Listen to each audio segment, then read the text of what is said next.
Presidente da Fundação Municipal de Esportes fala sobre situação dos professores da FME que receberão salários atrasados, porém serão demitidos. Exército Brasileiro deflagra na fronteira primeira etapa da Operação Ágata de Aço 1. E ainda, com o passar dos tempos, brincadeiras tradicionais são deixadas de lado pela nova geração. No esporte, João Paulo confiante aposta que Tigre brigará pelo título na Série B. E mais, os fatos que ganharam destaque durante a semana. Luto. Criciúma perdeu hoje o seu maior nome no jornalismo. Faleceu nesta tarde Milioli Neto. As notícias de Criciúma e do sul de Santa Catarina você confere a partir de agora. No ar pela TV Primavera. Informe Região.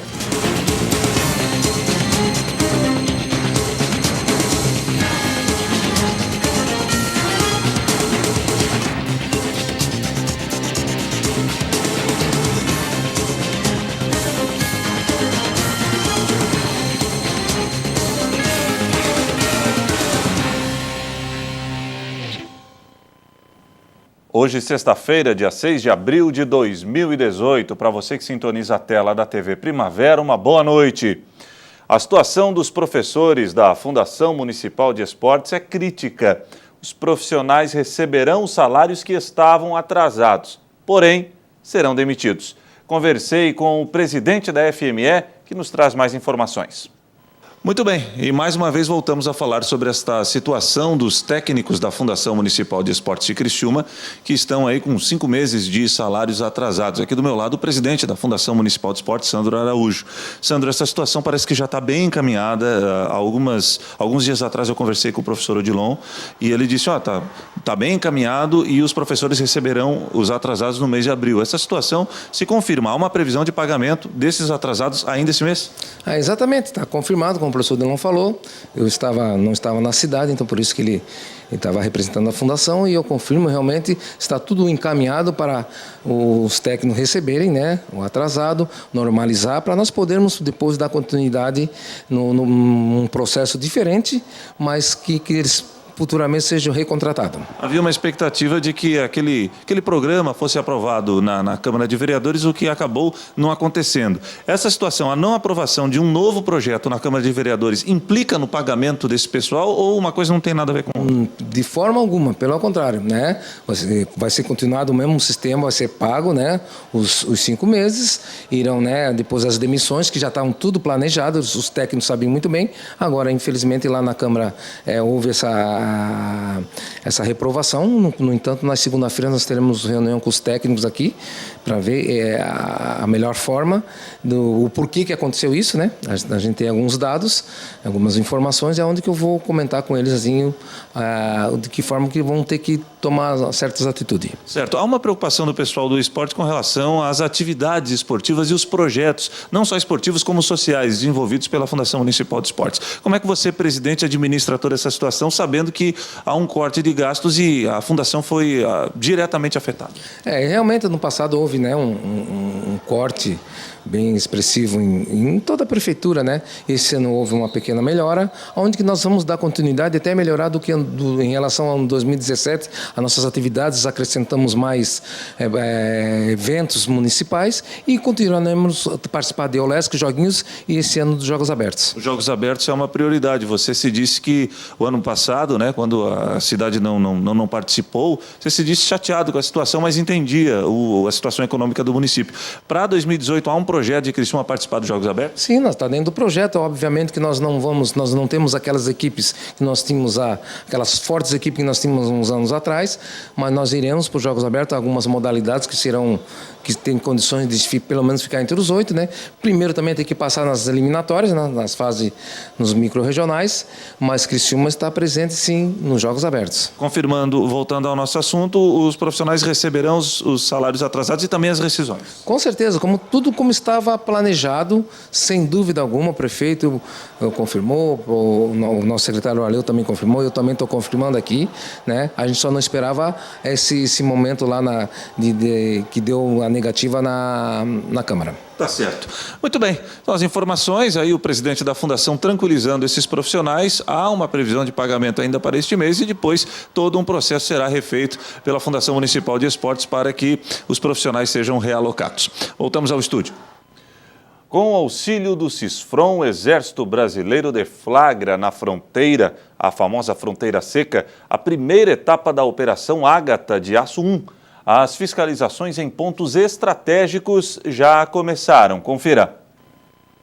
A primeira etapa da Operação Ágata de Aço 1 foi desencadeada esta semana, intensificando o patrulhamento nas cidades de Ponta Porã, Laguna Carapã, Aral Moreira e Carapó, municípios de Mato Grosso do Sul, bem visados pelos traficantes por estarem na região de fronteira do Brasil com o Paraguai. 600 militares participaram da ação preventiva em parceria com órgãos de segurança pública. Barreiras foram feitas em pontos estratégicos, também com a intenção de fiscalizar e reduzir crimes de contrabando e descaminho, como é o caso do posto KPI, que fica na BR-463, principal rota de acesso entre o Brasil e o Paraguai pelo estado. Nós estamos realizando a primeira Ágata de 2018, mas é uma operação que já está consolidada desde 2014, tem sido realizada todos os anos em várias edições. E o objetivo é coibir o tráfico internacional e o contrabando de armas. Esse é o principal foco da operação. O intuito da Operação Ágata de Aço 1 é coibir, com o apoio do Sisfrom, Sistema Integrado de Monitoramento de Fronteiras, o narcotráfico, além de inibir a ação de criminosos internacionais. O Sisfrom, Sistema de Monitoramento, é utilizado desde 2016 pelo Exército para fiscalizar toda a área fronteiriça. Os equipamentos tecnológicos que fazem a transmissão de dados são de última geração. O Sisfrom ele nos possibilitou uma gama enorme de materiais novos, com tecnologia avançada. Então são equipamentos rádio que permitem a comunicação de toda a tropa a grandes distâncias, equipamentos como radar que possibilitam a gente verificar algum veículo porventura tente fugir da nossa área. Também temos binóculos de visão termal, equipamentos de visão noturna, que possibilitam um emprego, inclusive à noite, em locais ermos, que não tem iluminação. São vários equipamentos que agregam valor à nossa operação. A BR-463 liga a fronteira a diversos estados do país. Trafegar por aqui faz parte da rotina desta estudante, que mora em Ponta Porã. Para ela, saber que ações como esta estão sendo realizadas com frequência traz muito mais tranquilidade. Acredito que ajuda sim, que é muito bom para a segurança do cidadão de bem, né? A primeira etapa da Operação Ágata de Aço 1 contou com o apoio também de equipes da Polícia Rodoviária Federal, que colaborou nas abordagens. Para o chefe de operações da PRF, a integração entre as forças de segurança e a troca de informações entre os sistemas auxilia e muito no combate ao crime organizado. É importante que principalmente a sociedade perceba que as instituições estão integradas, né, principalmente no combate ao tráfico, aos crimes, né, transfronteiriços. E é importante essa integração, seja na troca de informações, na questão de logística, serviço de inteligência. Enfim, o combate ao crime organizado é muito bem-vindo à integração. Os órgãos de segurança intensificaram as ações de combate à criminalidade após este atentado ocorrido em junho de 2016, na cidade paraguaia de Pedro Juan Cabaleiro, que resultou na morte de Jorge Rafá. Ele era considerado o rei do narcotráfico na região e o assassinato desencadeou uma guerra entre as facções criminosas brasileiras e paraguaias pelo controle do tráfico de drogas e armas e do contrabando de cigarros na fronteira do Brasil com o Paraguai. Em quase 2 anos, o número de assassinatos em Pedro Juan Cabaleiro e Ponta Porã aumentou consideravelmente. As investigações dos serviços de inteligência das polícias do Brasil e do Paraguai apontam que o grupo criminoso brasileiro PCC, primeiro comando da capital, estaria por trás da maioria dos crimes registrados na região. A expectativa das autoridades de segurança dos países é de que ações como a que está sendo desenvolvida pelo Exército Brasileiro diminua os índices de criminalidade na extensa faixa de fronteira. Que essa é uma operação interagência, então não é só o Exército, são todos os órgãos do governo federal que participam, a Polícia Rodoviária Federal, Polícia Federal, o DOF, a Polícia Militar, Polícia Civil, e então num contexto geral, quase todos os dias há algum tipo de apreensão, seja de droga ou de arma, é a rotina diária de quem vive aqui na fronteira. A percepção que a gente tem da população é que a população em geral ela apoia, então ela se sente mais segura quando a tropa está realmente no terreno. A seguir, João Paulo está confiante e aposta que Tigre brigará pelo título da Série B.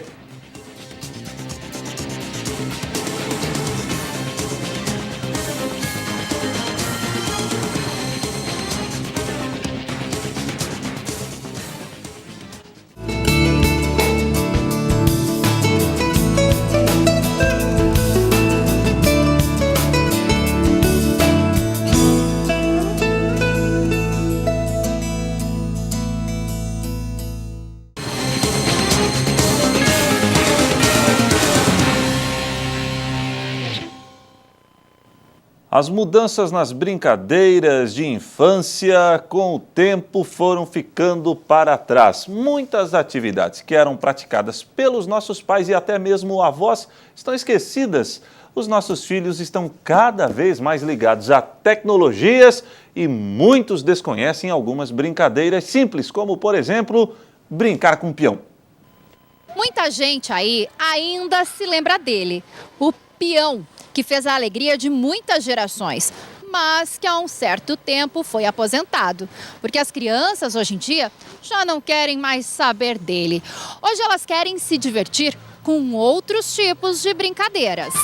Mexer no celular, brincar no parquinho, ver YouTube, jogar no celular, gravar no YouTube, jogar no celular. Propomos um desafio para as crianças. Será que elas sabem como rodar o peão? Elas tentaram.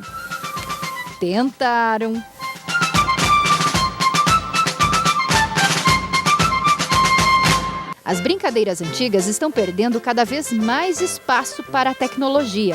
Celulares, tablets, computadores. Muitas brincadeiras que fizeram parte da formação de tantas gerações estão se perdendo no tempo. Mas o brincar de forma lúdica é muito importante, não só pela diversão, mas principalmente pelo desenvolvimento e a aprendizagem das crianças. Brincar ajuda na socialização e estimula as funções cognitivas, como a memória e o raciocínio. As brincadeiras, elas propiciam o desenvolvimento global em todos os aspectos das crianças, principalmente o motor, a coordenação, a parte psicológica, toda a lateralidade. E isso também vem agregado o prazer de brincar. Então, quando você brinca, sente o prazer da brincadeira, o aprendizado se torna muito mais prazeroso e você adquire aquilo. Aqui nessa escola, a hora do recreio costuma ser muito divertida. Os professores resgatam as brincadeiras, aquelas mais antigas, como pular corda, coelho sai da toca, pega-pega, e a criançada gasta muita energia.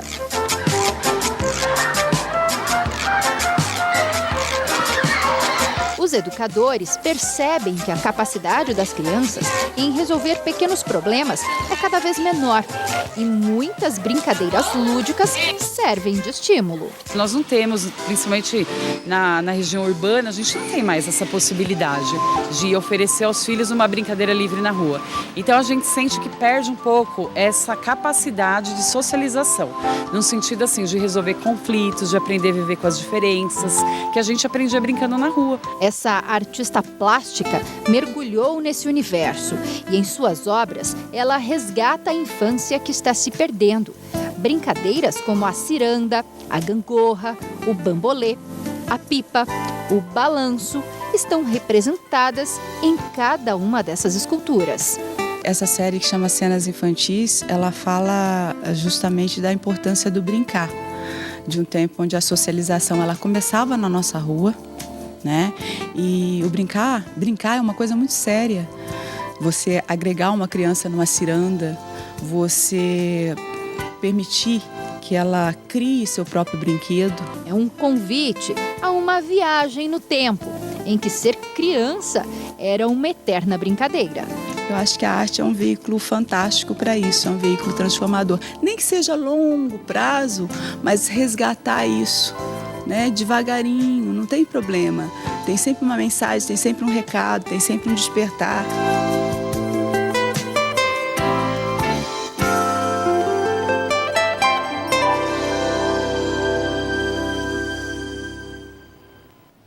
Agora o esporte. O atacante João Paulo do Criciúma está mesmo confiante que a má fase carvoeira terminou. O atleta acredita que com os reforços que ainda chegaram e chegarão, o tricolor irá brigar pelo título do Campeonato Brasileiro da Série B.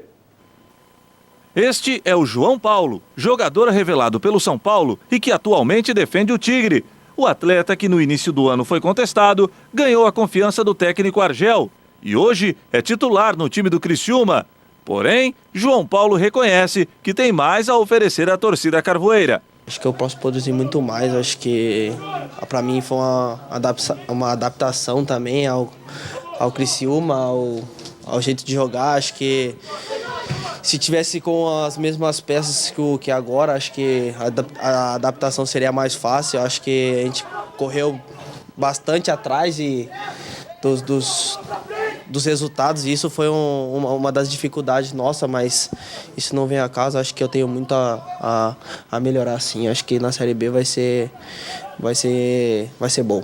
Confiante, o jogador entende que os reforços que chegaram no meio do catarinense e que estão por vir irão dar um incremento no tricolor, que, segundo o atleta, entra na competição para brigar por uma vaga na Série A. Estamos entrando na Série B esse ano para brigar pelo título, né? Como todas as outras vezes, mas acho que estamos bem preparados, acho que estamos nos preparando muito bem para que seja um bom final de ano. Conhecido pela raça demonstrada em campo, João Paulo quer ajudar o Tigre a retornar à elite. Sempre foi uma característica minha de ter bastante raça, de ter bastante vontade, né, de disputar, e eu acho que o Argel vem gostando disso. E é o que ele me pede também, que eu ajude bastante lá atrás como na frente. E eu acho que isso é uma das minhas forças. Acho que a raça e a não vontade de perder um jogo, a não vontade de querer ganhar, acho que é uma das coisas boas. Ambientado com o clube, João Paulo relacionou os problemas que o Tigre teve no início da temporada. Eu acho que a adaptação, né? Acho que foi bastante contratação nova, não sobrou quase ninguém do elenco passado, né? Então acho que a chegada de vários jogadores novos que deu uma demorada para engrenar assim o time, mas eu acho que a gente terminou o campeonato muito bem, e isso me deixou bastante feliz. Acho que o time em si evoluiu bastante, como a chegada dos novos que eu falei e a mescla com quem já estava. Eu acho que isso foi muito bom. E a melhora do time teve a participação decisiva do técnico Argel. O atacante acredita o crescimento de rendimento às cobranças do novo chefe. Acho que ele mudou bastante coisa. Acho que até, como posso dizer, em termos de a gente entrar mais ligado nos jogos, de não perder no final do jogo. Então ele sempre batia nessa tecla e colocava muita pressão na gente, que a gente tinha que entrar mais ligado nos jogos e tinha que terminar os jogos ainda mais ligado, e isso foi uma das coisas que ajudou bastante. Os treinamentos, as coisas vocês estão vendo aí que também ele sabe muito e ajudou bastante a gente. A seguir, o jornalismo está de luto. Faleceu nesta tarde Milioli Neto, um dos mais conhecidos cronistas esportivos do país.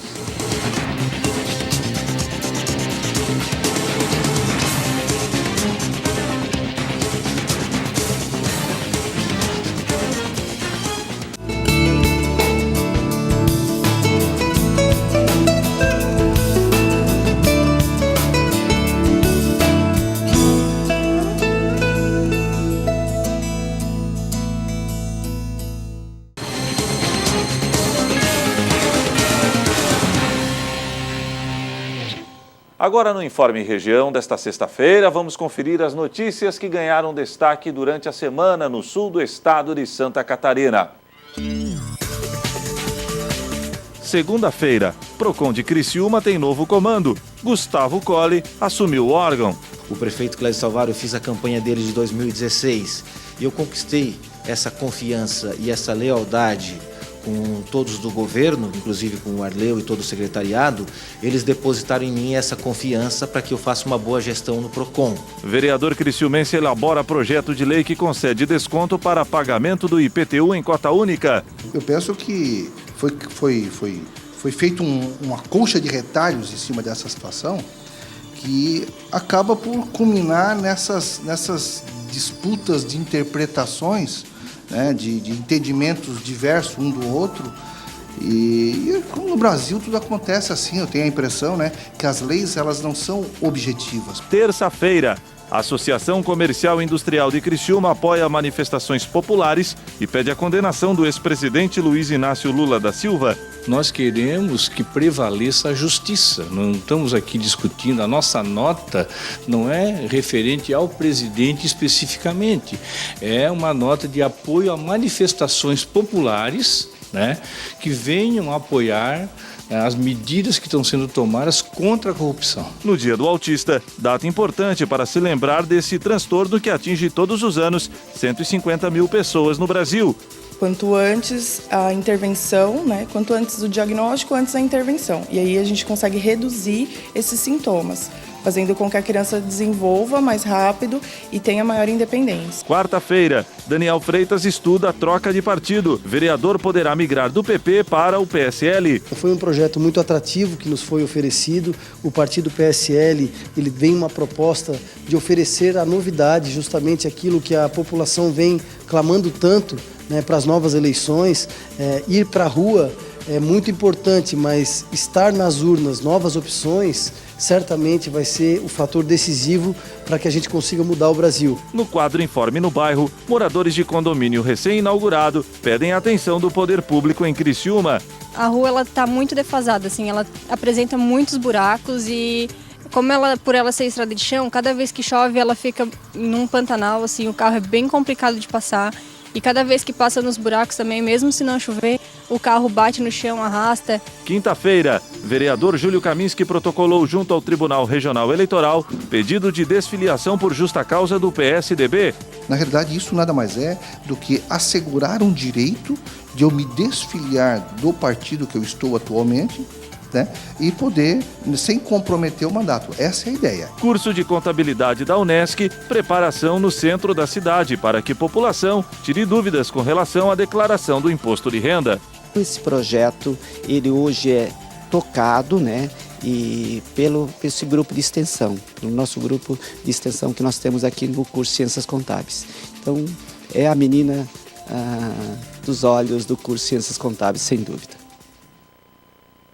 E o jornalismo sul-brasileiro está de luto. Faleceu hoje Francisco Milioli Neto, ou Milioli Neto, um dos maiores nomes da crônica esportiva do país. A minha história, por exemplo, é igual a de tantos garotos da época que a gente torcia ouvindo rádio. Sincero, sem papas na língua. Polêmico. Crítico ferrenho e extremamente apaixonado pelo Criciúma. Milioli Neto atuou por mais de 60 anos na imprensa e era um dos principais nomes do jornalismo esportivo do sul do país. Com 78 anos de idade e com aproximadamente 62 de profissão, Milioli deixou um legado de honestidade. O velho Chico, como carinhosamente era chamado por seus colegas, trabalhou nas rádios Eldorado, Transamérica, Difusora, na RCE-TV, RBS, TV Com e TV Litoral Sul. Fora do jornalismo, Milioli foi fiscal da Fazenda e diretor de futebol do Criciúma em 1986, ano em que o clube conquistou o seu primeiro título estadual, e no Avaí em 1988, onde também foi campeão catarinense. Deixei a televisão, o rádio. Eu digo, eu quero ver como é que é. Chega de estar criticando, então fui. É uma experiência formidável, um negócio agradável. Criciumense da Gema, nasceu no dia 7 de maio de 1940, na rua Henrique Lage. Eu nasci em Criciúma, na Henrique Lage, né? E pequeno com um ano, nós fomos para Içara. E lá ele ficou 10 anos, mais ou menos, né? Voltamos para cá em 50, 51. Ainda Içara pertencia a Criciúma, que a independência de Içara foi em 62. Isso, em 62, quando o prefeito era Arthur Faraco. Aí voltamos para Criciúma. Lá ele foi lá, se instalou com armazém, para cá também veio com armazém, que seria o armazém, o precursor do mercado, do supermercado, do shopping center, e vai por aí afora. Se ele tivesse inteligência e um filho mais sabido, que era o mais velho, podia ser dono de supermercados, podia ser um Angelone. Milioli estava internado desde o início da semana no hospital da Unimed em Criciúma. O jornalista sofria de esclerose lateral amiotrófica e deixou esposa, 4 filhos e 5 netos. E a vida, eu acho que a vida continua valendo a pena. Eu sou homem de imprensa, de jornal, do rádio, de televisão, do jornal, há quase 50 anos. Entende? Uma vida espetacular. E o que eu digo para vocês? Caia fora enquanto é tempo. Estou com um plano de viver mais de 200 anos. Não sei se vai dar certo.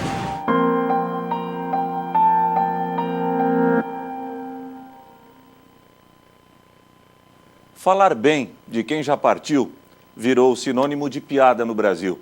Há um ditado popular que diz que para ser bom, basta morrer. Mas quem conviveu com o Milioli Neto sabe que a história não é assim. Chico, de coração alegre e humilde, deixou um grande legado. Aos familiares, os pêsames. E ao jornalismo, resta o sentimento de luto e a saudade. Boa noite.